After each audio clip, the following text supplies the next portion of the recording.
How many times do we examine ourselves? How many times do we talk to ourselves? It can be about our doings, the actions. These doings or actions can be of both happiness and not so happy, can be positive and not so positive. But do we do it is a question. And an extended question is why we should do it, examining. The simple and solid answer is we should do it to refine ourselves so that we can become the best version of ourselves. When man-made technology is being upgraded, like version 2, version 4, version 10, etc., why shouldn't we upgrade or become a better version than yesterday? Dear community, welcome to our learning channel through Johnny's Journal. Thank you so much for the comments and inputs to refine myself and share better learnings every single day. I'm extremely delighted because few of our community friends can reflect the learnings and become smarter not only in mirror but also in the approach of the mindset. Why we need to examine is what we are learning today. Let us use the words introspect and retrospect to understand in detail about the word examine. Introspection is all about examining your inner self in the present moment. It's like taking a mental inventory of your thoughts, feelings, motivations, and reactions. You're basically asking yourself why behind your mental processes. Example, you might be introspecting if you are feeling frustrated and you take a moment to consider what thoughts or situations are causing that frustration. You're basically asking yourself, why am I feeling this way? What can I do to feel calmer? Let us look at retrospect. Retrospection, on the other hand, is all about looking back at your past experiences. It's like reviewing a mental timeline of events, analyzing what happened and how you respond. Example, you might be retrospecting if you are reflecting on a recent presentation you gave. You might consider what went well, what could have been improved, and how you'll approach similar situations in the future. Looking back, how could I have structured my presentation more effectively? Let us understand this in a more beautiful way in the form of a story. Stories do inspire us, do motivate us, do drive us, and fascinate us, and more importantly, stories build an emotional connection. Rain lashed against the window pane, mirroring the storm brewing inside Sarah. The silence in the once lively art studio was deafening. Brushes lay scattered on the table, vibrant paints mocking her with their unusual potential. A crumpled canvas lay at her feet, a half-finished portrait staring back with accusing eyes.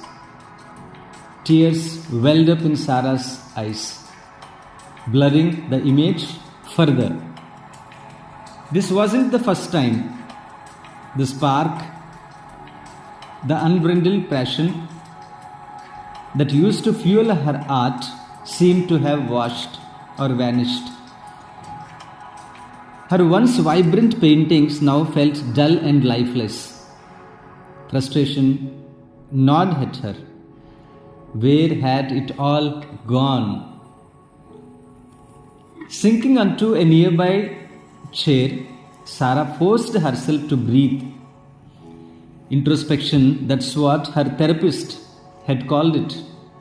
Looking forward, inward. dissecting the tangled mess of emotions. Hesitantly, she picked up the crumpled canvas. The portrait, it was supposed to be a self-portrait, but the eyes held a stranger's emptiness. Memories flickered, the long hours spent at the office, the relentless pleasure, the constant feeling of being on the edge.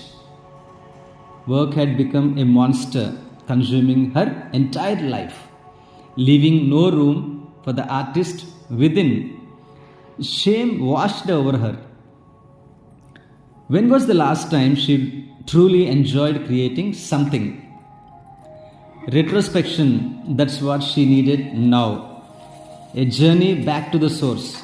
Sarah rummaged through the old boxes, unearthing dusty sketchbooks filled with childhood dreams.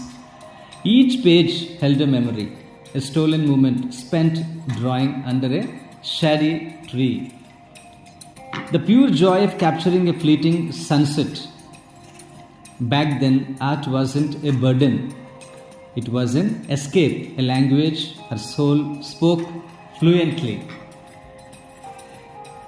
A sob escaped her lips, but this time it was laced with a flicker of hope. The storm outside subsided, replaced by a gentle drizzle. Picking up a fresh brush, Sarah dipped it in a pool of vibrant blue. It was just a small stroke, a single line on the blank canvas, but it felt different. It felt like a beginning. The road ahead wouldn't be easy. Sarah knew she had to find a balance, carve out space for her art within the demands of her life. But for the first time in a long time, she felt a sparkle ignite within. The rain had cleansed, the introspection had guided, and the retrospection had rekindled the flame. Sarah, the artist, was ready to paint again. That's about Sarah's introspection and retrospection. How about you, community? In your GB, please mention how many times you genuinely did this mental exercise of introspection and retrospection. Please mention the number. If it is 0, do mention as 0, and if it is 5 times, mention as 5.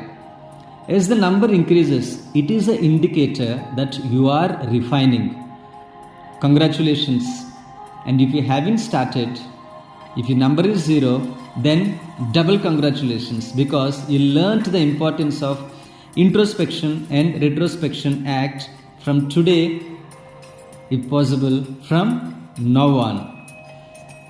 Don't become our sleeping giant, Kumbhakaran. Don't procrastinate, friends. Continue this practice and upgrade your version. In our next learning session, we will discuss about this in personal and professional context too. Share karna bhulna mat. Let your near and dear ones also start introspection and retrospection, so they become more valuable to themselves. The more we share, the more we learn together. Have a fantastic time till we meet in our next learning session. Thank you so much, community.